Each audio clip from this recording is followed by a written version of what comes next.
हम देखने वाले हैं वर्किंग कैपिटल जो चैप्टर है SYBF का मैनेजमेंट अकाउंट का, तो हम देखने वाले हैं। तो चलिए देखते हैं। तो सबसे पहले वर्किंग कैपिटल क्या होता है, इसका पूरा फॉर्मेट हम समझ लेते हैं। तो यहाँ पर आप लोग देख सकते हो कि यहाँ पर जो है यह फॉर्मेट है। यह फॉर्मेट अगर आपको समझ गया तो समझो आपको चैप्टर समझ गया। तो चलो सीखते हैं। तो यहाँ पर देखो, सबसे पहले यहाँ पर आप लोगों को यहाँ पर ये फॉर्मेट ऐसा है। यहाँ पर क्या लिखा है, amount lookup rupees per month budget amount for year. मतलब ये क्या होता है, कभी ये जो है महीने में रहता है तो इसको जो है महीने में ये हो गया। फिर यहाँ पर ड्यूरेशन दिया है। तो अभी पहले अच्छे से अभी नहीं समझेगा, अभी मैं अच्छे से आप समझा देता हूँ आपको। देखो यहाँ पर सबसे पहले करंट असेट आएगा जो है फॉर्मेट में। तो यहाँ पर स्टॉक में सबसे पहले कौन सा आएगा, रॉ मटेरियल। तो रॉ मटेरियल कितना परचेस किया है वो अमाउंट आएगा। फिर जो है यहाँ पर आप लोगों को पर मंथ जो है वो पता करना है। फिर यहाँ पर जितना मंथ स्टॉक, वो मंथ से आपको पता चल जाएगा कितना महीना स्टॉक में था मटेरियल। फिर यहाँ पर देखो WIP में जो वर्क इन प्रोग्रेस में मटेरियल में raw material purchase per month. फिर मंथ इन प्रोसेस जो प्रोडक्शन का मंथ कितना है। फिर जो है लेबर वेजेस जो है पर मंथ जो है होगा। फिर प्रोसेस का जो है हाफ हो जाएगा। फिर ओवरहेड भी प्रोसेस का हाफ हो जाएगा। फिर इसके बाद फिनिश गुड है, इसका स्टॉक के जितना मंथ का स्टॉक रहेगा उसी हिसाब से फिनिश गुड को मल्टीप्लाई किया जाएगा। जो फिर डेटर जो है सेल्स के पर मंथ पे डिपेंड करेगा कितने महीने के लिए क्रेडिट पर लिया गया था। फिर प्रीपेड एक्सपेंसेस मंथ का एडवांस मंथ दिया रहेगा। और कैश बैंक का अमाउंट जो है वो दिया रहेगा। फिर यह हो जाने के बाद अब जो है टोटल लायबिलिटीज़, तो यहाँ पर आप देख सकते हो कि रॉ मटेरियल परचेस मंथ जो आपको पता चल जाएगा। फिर जो है मंथ ऑफ क्रेडिट यह जो है दिया रहेगा। फिर आउटस्टैंडिंग एक्सपेंसेस, तो यह भी आपको पता करना है। फिर एक जो है एडवांस फ्रॉम कस्टमर, ये अमाउंट गिवन रहेगा। तो यहाँ पर फिर हो जाएगा वर्किंग कैपिटल। फिर यहाँ पर कुछ मार्जिन होता है, ये कभी कभी आता है क्वेश्चन में, ज़्यादातर ये नहीं पूछा जाता है। फिर मार्जिन ऑफ सेफ्टी, तो टोटल मिला के वर्किंग कैपिटल हो जाएगा। तो चलिए अभी एक हम क्वेश्चन देखते हैं कि जिससे आपको पूरा जो है आपको समझ में आ जाएगा कि मतलब कैसे ये वर्किंग कैपिटल चैप्टर आपको जो है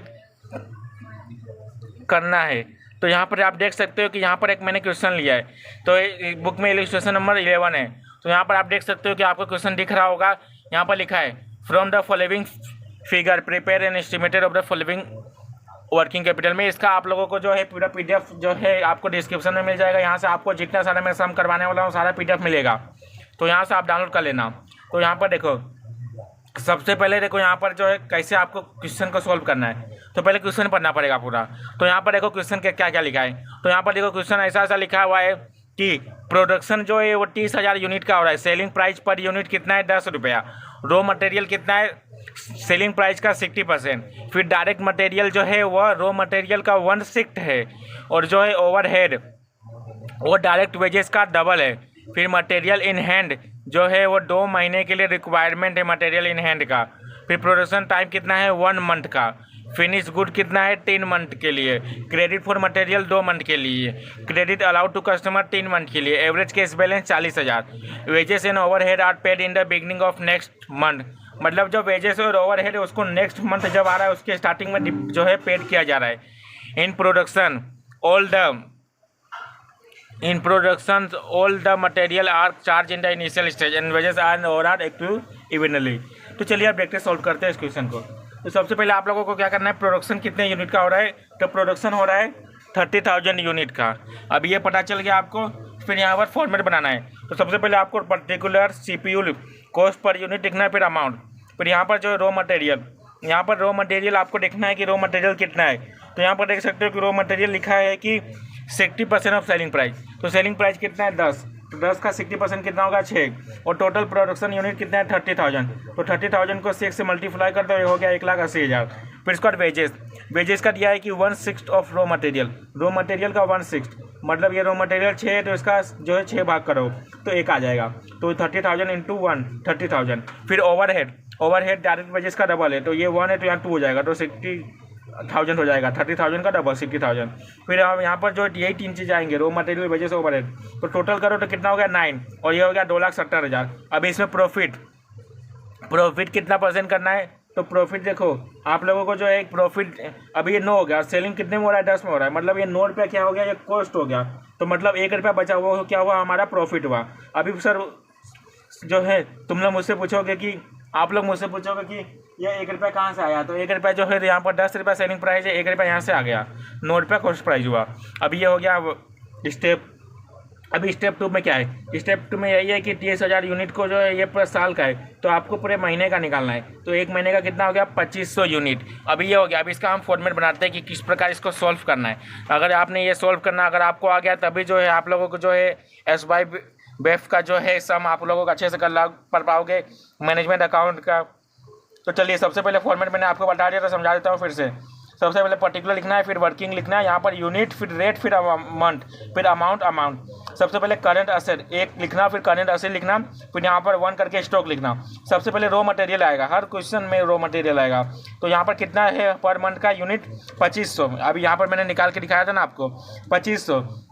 फिर रेट कितना है, रॉ मटेरियल का रेट आप देख सकते हो कि रॉ मटेरियल का रेट जो है यहाँ पर दिया है 6। तो यहाँ पर आपको यही करना है कि रॉ मटेरियल का रेट 6 है, तो यहाँ पर 6 से मल्टीप्लाई करना है।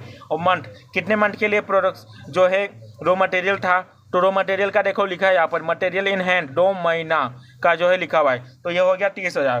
फिर WIP में रॉ मटेरियल का क्या होगा, 2500, फिर 6 से मल्टीप्लाई करेंगे क्योंकि रॉ मटेरियल का प्राइस 6 है। फिर इसके बाद यहाँ पर 1 आएगा क्योंकि यहाँ पर हाफ लिया जाता है, 2 का 1 आ जाएगा। फिर यहाँ पर 15,000 हो गया। फिर लेबर भी कितना है, 2500 यूनिट। फिर लेबर का जो है आप देख सकते हो कि यहाँ पर जो है वेजेस कितना है 1, तो यहाँ पर CPU कितना हो जाएगा, वेजेस का कॉस्ट पर यूनिट 1 हो जाएगा, तो यहाँ पर 1 कर देंगे। फिर ये 1 का हाफ होता है, यहाँ पर फॉर्मेट आप लोग देख सकते हो कि यहाँ पर फॉर्मेट में दिया गया है यहाँ पर हाफ, तो यहाँ पर जो है हाफ हो गया 0.5। फिर ओवरहेड का भी जो ₹2 वैल्यू था, CPU निकाला था मैंने, अभी आप लोग देखे होंगे। तो 2500 को 2 से मल्टीप्लाई कर दो, फिर 0.5, तो ये टोटल कर दोगे तो हो जाएगा 18,750। फिर यहाँ पर फिनिश गुड 2500 यूनिट है पर मंथ का। फिर फिनिश गुड मतलब कॉस्ट प्राइस ₹9। फिर कितने महीने के लिए फिनिश गुड था, तो यहाँ पर लिखा है फिनिश गुड इन स्टोर 3 महीने के लिए, तो ये हो गया 67,500। फिर डेटर कितना था, यूनिट कितना है 2500। फिर डेटर का वैल्यू कैसे 10 आ गया, सेलिंग प्राइस 10 था, इसके लिए 10 आया। कि फिर कितने महीने के लिए क्रेडिट पर दिया गया था कस्टमर को, 3 महीने के लिए, तो यहाँ 3 आ गया, तो ये हो गया 75,000। फिर यहाँ पर प्रीपेड एक्सपेंसेस कुछ नहीं है, कैश बैंक जो है यहाँ पर 40,000 दिया है, 40,000 आ गया। फिर इसके बाद टोटल करंट असेट हो गया 2,31,250। फिर यहाँ पर करंट लाइबिलिटीज़ में पहला है क्रेडिटर में यूनिट तो सब सेम ही आएगा, ये 2500 जो हर महीने का यूनिट है तो 2500 आ गया।